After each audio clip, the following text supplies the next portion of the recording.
as they go along. So they throw the pick six. They'll get another shot at it now as this one's in the air. This will be fielded at the 8. They'll bring it back to just about the 25. Call it the 24-yard line. And now Baltimore gets set to take the field. And last time, decent field position through the pick six. Obviously costly. But they can't afford to just bunker in now. All right, good field position means go ahead and attack on offense. Try and press the advantage a little bit. They just have to be better with the football on this possession. So that didn't bother you too much last time? No, because it's exactly what you're supposed to do. You can't have good field position and not try to take advantage of it. Sometimes the defense makes a good play, too. Inside 4 minutes to go, third quarter.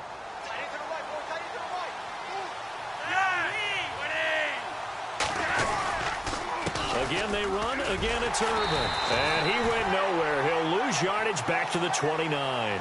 He'll wind up losing a yard on the play, and it'll be third down. If these guys are going to chop into that deficit, they got to do a much better job in the run game. Caught behind the line of scrimmage, no yardage to be found. Now Flacco. Now they go screen. It's complete. And he'll get it up to the 33-yard line. A short gain there of just 4, and that'll bring up a fourth down. They dialed up the screen pass on third down, and for a second it looked like it was all going to come together, and they had a chance to pick up a first down, but the defense got there and finished it off. And he's going to be stopped dead in his tracks. 9 yards on the pickup, and it'll give the Ravens a first down.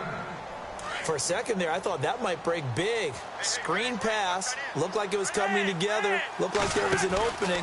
Still, ended up with a solid game. And he'll lose yardage here, back at the 41. That's going to go as a loss of a yard, and it'll be second down. Brandon, that play typifies what we've seen from the offense all day long. They've had no success getting things going. I think for the offensive coordinator, he's got to go to that side of the play sheet that says, try something different. Try some specials, something they haven't seen all day to try and get this offense kick-started. A good job defensively to hold that to 4 yards, and now it's third down. The Ravens on third down. They've had their troubles, just 1 for 6. This is 3rd and 7. From the gun, Flacco. And incomplete here on third down. This defense is continuing to contest every deep ball that is thrown downfield. And, look, it doesn't matter whether you're playing man or zone. Eventually that becomes man-on-man, and you've got to trust yourself and go up at that moment of truth and make a play on the football. Still just the third quarter, but they've got to make something happen. I think they know that. They're going for it on 4th. They do snap it. Flacco now, eluding the pressure right. He's going to have his running back. It's complete. It's a gain of 20 that time. And the Ravens are going to have a first down. As a general rule, offensive linemen like to know where their quarterback's going to be when he's setting up to throw the football. But sometimes they just have to get on the run, get on the move. He was able to do that on that play and picks up a first down with a nice throw. And after the good gain last play, this time they say...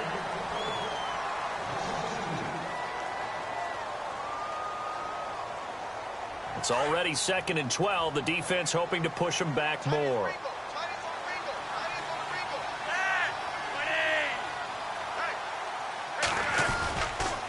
Right back to Irvin. And he's got room. And brought down, but not before they're inside the 25. They get 14 on that one. That's good for a Baltimore first down. That's how you get right up off of the mat, because on the last play, they stoned him in the backfield and dropped him for a loss. But he's the type of guy that scared me a little bit because he's not daunted. Just got right back up. And it's a fumble. And he'll take it into the end zone for a Ravens touchdown. It's the fullback with his first career NFL touchdown. And the Ravens get a bit closer. So they will get on the scoreboard here. Give them credit for that. Too little, too late, but no 0. Oh, you're going slow clap on me. Not very nice, is it? No, but They haven't been very nice on offense. It's been a struggle. Well, it's still an uphill battle from here, that's for sure, but that makes it a two-score game. And now we see why teams practice so much on the two-point conversion, why you have more than one play ready, because you may need multiples to throw out a ball game. There's a great example right there. Well, fourth quarter, they felt like they needed the football back. Unfortunately, they couldn't get it. And I know we brought analytics into the game, and someone has said here that the data says that when a team's expecting an onside kick, 80% of the time, the team expecting it, they do actually recover the ball, which is what we saw here. I just wonder if that number is much more of a anecdotal type of a number, kind of like when the coaches tell us, well, when you score on special teams, 93% of the time you win the game. I'm still waiting to see that number is empirical.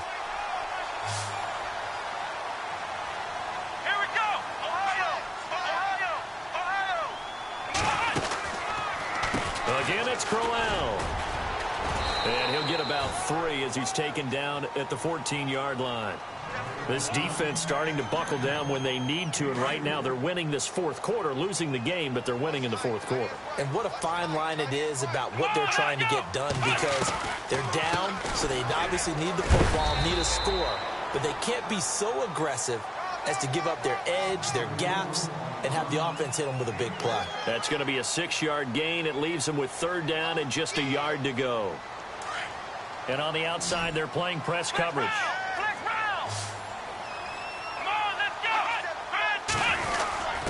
They'll let their fullback try and push the pile. Trying to keep those big legs churning, but he's going to go down in the backfield. Now it appears we've got an injured Raven down there on the field. Well, he gets attended to. We'll step aside. And Gonzalez puts this one through. And that will extend their lead even further. And you figure with that, this game's pretty well out of reach. It would take a heck of a comeback at this point. Being 3 scores down, I think that's too much to ask with time winding down here in the 4th. And this will not be returnable. It's out of the back of the end zone for a touchback. The Ravens offense now, they get set to head back on the field. And they're hoping to capture some of that magic they had last time out when they were able to put together a scoring drive. But they're still down here, Charles. Not the major concern, though, because of what you talked about. They scored the last time out. They feel good about themselves. They feel like their game plan is now in effect. They know how to attack and what plays they want to put together. But they've got to keep it moving in the right direction because, as you did note, they are down on the scoreboard. They'll send a receiver here in motion right. The 2nd down carry for Irvin. And they will stop him after a fairly minimal pickup. Just a couple on the ground there, and that's going to bring up 3rd and about 6. He was hoping to get to the edge, but they did a really nice job of forcing him back inside. That's excellent fundamental defensive football. Don't let them outside where they can really shred your defense. Escaping the pressure right. Throwing right, and that's complete. And they're able to convert on 3rd with a solid gain of 23. Sometimes it's designed, and sometimes you just have to know when to leave the pocket and move and make something happen. And on that play, he was able to get on the run and was still accurate throwing the football. 1st and 10, and Flacco looking to throw. 20. A look over the middle, and he's got Perriman. A really good pickup of 28 yards. Defensively here, you've got the cushion, but back-to-back pretty big pass plays there. Bend but don't break, but are they bending too much? I think that they are. To me, it'd be like playing basketball, and you put up a token press. Make sure you get up there and make them eat up some time. Make it a little bit of resistance so they can't just run it right down your throat. He was looking for Brashad Perriman, and that'll bring up 2nd down.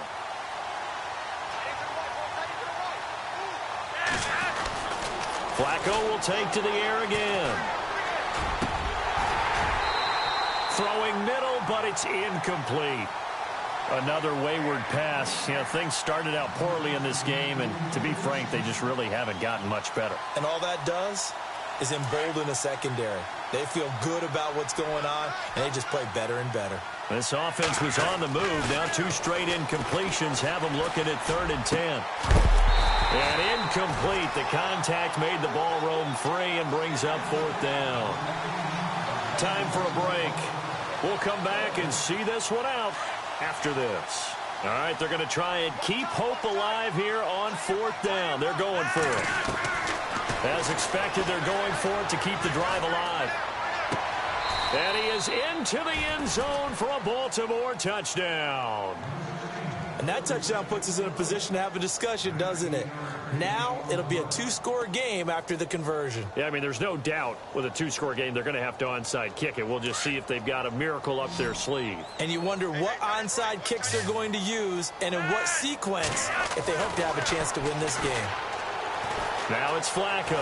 And no escaping this time as he'll go down. They got him for a sack.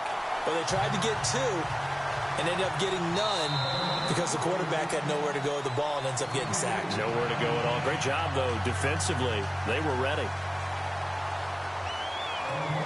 Here's Tucker now out to kick this one away.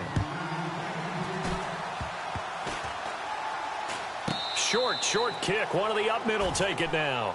There's no downplaying that we all knew that this was a critical possession, and to get a return like that to start things off, that's the spark that they needed. That's the spark they were looking for.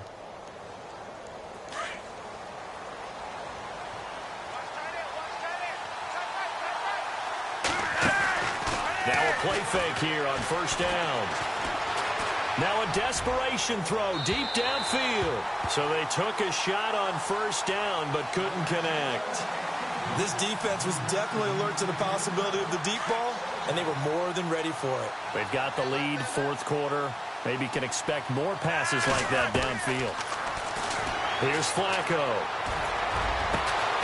And this is going to be caught. He won the fight for the football.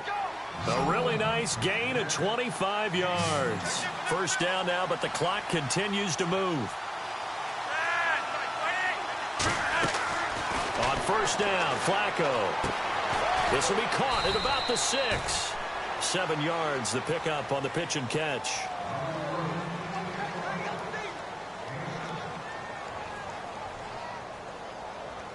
And this seemingly endless drive continues.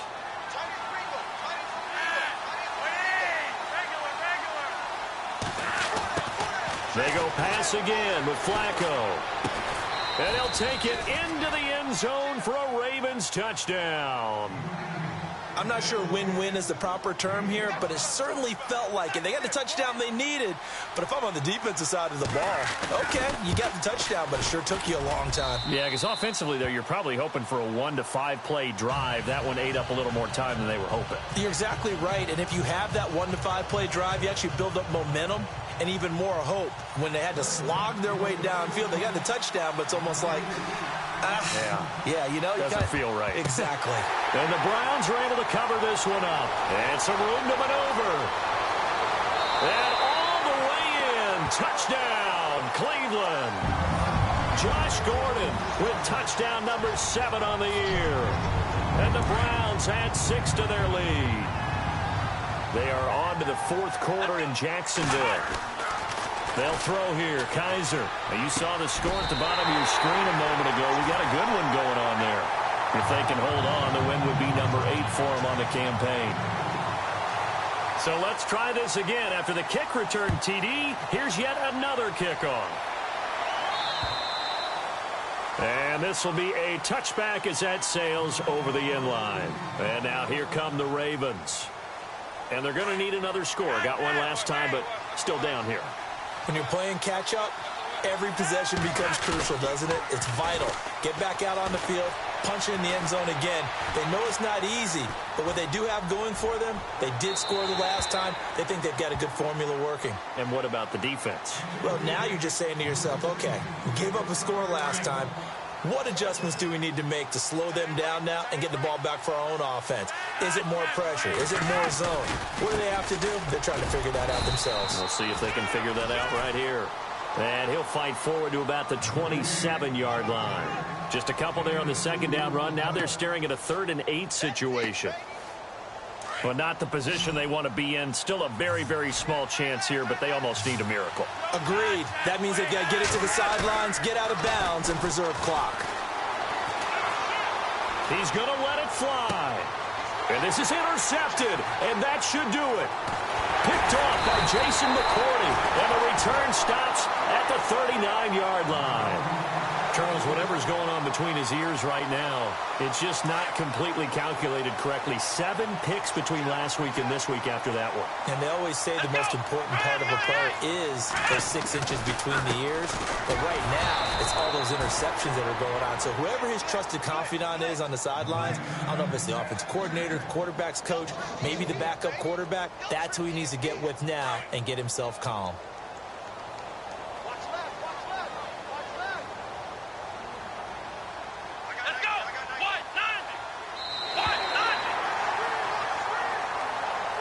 A lot of scoring. There's no doubt about that in this one, Charles. Points, they were not at a premium. They were pretty easy to come by. They were, but it was fun, wasn't it? Because both teams finding ways to click.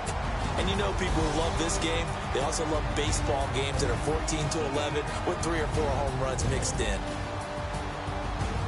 So for Cleveland, the final 2 weeks are going to tell the story for them as they move to 9-5 with the win. And they'll hit the road next week to take on the Chicago Bears. Meanwhile, for Baltimore, the loss might knock them out of playoff contention.